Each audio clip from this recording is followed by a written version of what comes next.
1950, tensions between the Western countries and the Soviet Union bloc, known as the Cold War, escalated with the outbreak of the Korean War. This bloody and brutal conflict resulted in the deaths of millions of North and South Koreans, as well as more than 100,000 casualties among the United Nations forces involved. Although the war is largely forgotten today, its legacy continues to have a significant global impact. In 1910, Japan annexed Korea and controlled it for 35 years until the end of World War II in 1945. At that time, Japan withdrew its army from Korea, and the country was officially liberated.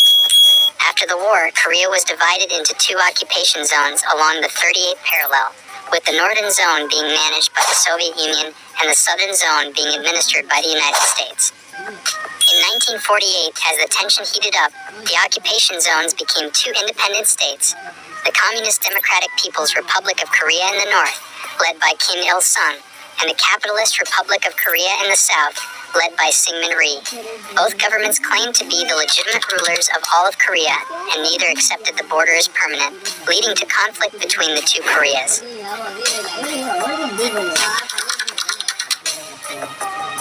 In 1949, after the Communist Party of China, CPC, led by Mao Zedong, won the Chinese Civil War against the Nationalist Party, led by Chiang Kai-shek, the CPC sought to protect China from the spread of Western influence and capitalism in the region. To this end, the Chinese People's Liberation Army provided training to the North Korean Army and the Soviet Union, under leader Joseph Stalin, supplied weapons to North Korea. Meanwhile, the United States withdrew its forces from South Korea, leaving the Republic of Korea Army to defend the country alone. These events weakened South Korea's military and strengthened North Korea's, leading Kim Il-sung to believe he could easily invade. In 1950, the Korean War began when North Korea invaded South Korea. The North Korean People's Army, KPA, sent its I-Corps, 53,000 soldiers, across the Imjin River towards Seoul, while its I-Corps, 54,000 soldiers, advanced along two different axes.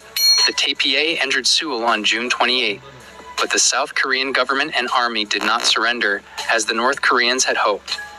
Instead, South Korean forces formed a defensive line south of the Han River and retreated in good order on the east coast. In order to avoid defeat, South Korea needed support from the U.S. armed forces. The United States, concerned about the spread of communism, requested that the United Nations, UN, intervene in the Korean War. In response, the UN passed resolutions calling for the invasion to be stopped and for UN member states to provide military assistance to the Republic of Korea Army. The Soviet Union, as a permanent member of the UN, could have vetoed these resolutions, but it was boycotting the UN Security Council at the time and therefore did not block the deployment of a UN army made up of soldiers from 16 nations to assist South Korea, led by General MacArthur. This intervention was granted under the request of South Korea and the resolutions passed by the UN. In early July 1950, UN troops from several countries including the United States, United Kingdom, Canada, Australia, New Zealand, and France arrived in South Korea, but were quickly pushed back to a small area around the port of Pusan at the southern tip of the peninsula. It wasn't until August that the 8th Army, led by Lieutenant General Walton H. Walker, and the Republic of Korea Army, led by Major General Chung Il-kwon, were able to fight back more effectively. Walker used medium tanks, rocket launchers, and fighter bombers to stop the North Korean tanks. The UN forces were able to stabilize the front at the Pusan perimeter with the help of U.S. air and naval support. Then, in September 1950, General MacArthur, with the 1st Marine Division and the 8th Army's remaining infantry division, the 7th, as well as South Korean Marines and infantry, and a variety of U.S. support troops, carried out a surprise amphibious landing at Incheon. After a naval bombardment and aerial attack on September 14, the Marines took control of Wolmi Island, a key harbor defense site, and then Incheon itself in the late afternoon. This forced the North Koreans to retreat behind the 38th parallel, and all of South Korea was recaptured on September 28. After South Korea was secured, President Truman gave MacArthur permission to invade North Korea.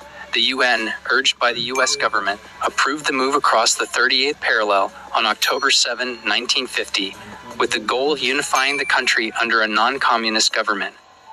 The UN forces took Pyongyang, North Korea's capital, on October 12, and subsequently the Yalu River, which ran along the border with Communist China.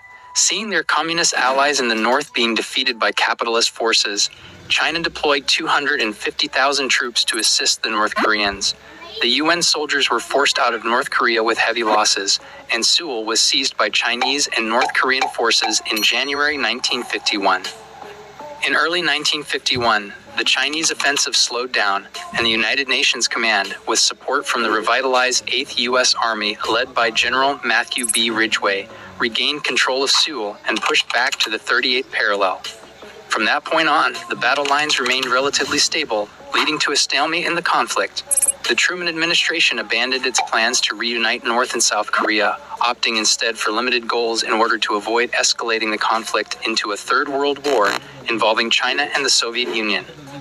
When General MacArthur publicly challenged the Truman administration's handling of the war, the president determined that MacArthur was unable to fully support U.S. government policies and relieved him of command in April 1951, replacing him with General Ridgway.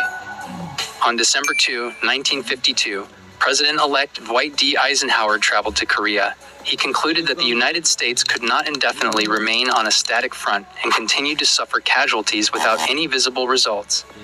In an effort to bring an end to hostilities in Korea, President Eisenhower used a combination of diplomacy and military intimidation.